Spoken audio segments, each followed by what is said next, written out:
This video will take a look at how to get set up with the Helperbird Chrome extension so you can then, for yourself and your students, have access to Microsoft Immersive Reader and its amazing suite of tools. So we'll start here by going for a quick Google search from Web Store. There it is. Search bar here, we're going to look up Helperbird. And there it is right here. And when you get right here, you're going to click Add to Chrome. This is a trustworthy extension. And you're going to go through all the steps to set it up here in Google Chrome. So once it's set up here, you're going to click the little puzzle piece, find Helperbird, and then you're going to hit the little pin right here to pin it to your Chrome browser. If you were to click on Helperbird, you can see they have all these different suite of tools for Helperbird. But this is not how I tend to use it. These are some really useful tools here that I encourage you to explore. But let's go over how I would use Helperbird. Again, I would teach students how to use this. So they can take online text. So this here is a website. We're not talking Google Slides or Google Docs. Okay, let's go ahead and take a look at some online text that we can use.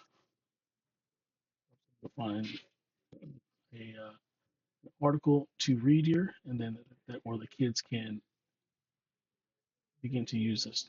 So I'm a student and I want to select this text here. I need help reading this. Right click on it, go to Helperbird, use Immersive Reader. Okay, it loads right here, just like this. This back button will take you back to the original website. So for starters, you can click play. Norwegian police have seized a Russian crude ship on suspicion of being involved in causing serious damage to a fiber cable in the Baltic Sea between Latvia and Sweden.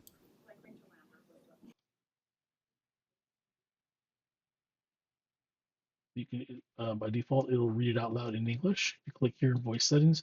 You change it from a female to a male voice. You can speed it up or slow it down. Additionally, you have some more tools up here on this toolbar here. You can then change the text size, increase or decrease the spacing, change the font, and you could also change background. Now, the next tool here, the grammar options, you can then turn on parts of speech and syllables. If I click here, it shows you the syllables. And then each one here, it shows the different parts of speech that are now color coded, and I can then label them. And if you take a look here at many of the words here, if you click on individual words, there's a way for it to be read to them. Certain words will have a picture dictionary as well. So you have a lot of helpful tools for students needing access to this text. Now right here, we can then come here to translate. I can choose my language. These are all the many languages that are available here. And then if you're looking at Spanish, there's 3 different dialects of Spanish. I'll choose Mexico.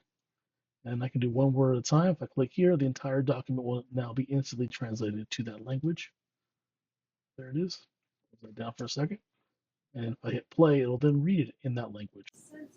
La policía noruega ha incautado un barco con tripulación rusa bajo sospecha de estar implicado en causar graves daños a un cable de fibra en el mar Báltico entre Letonia y Suecia. So all of these tools, again, give you a variety of scaffolds for students who need access to online text, whether it is in English and or their own home language. If you have any questions about how to work with this, feel free to shoot me an email, and I will get back to you within 48 hours.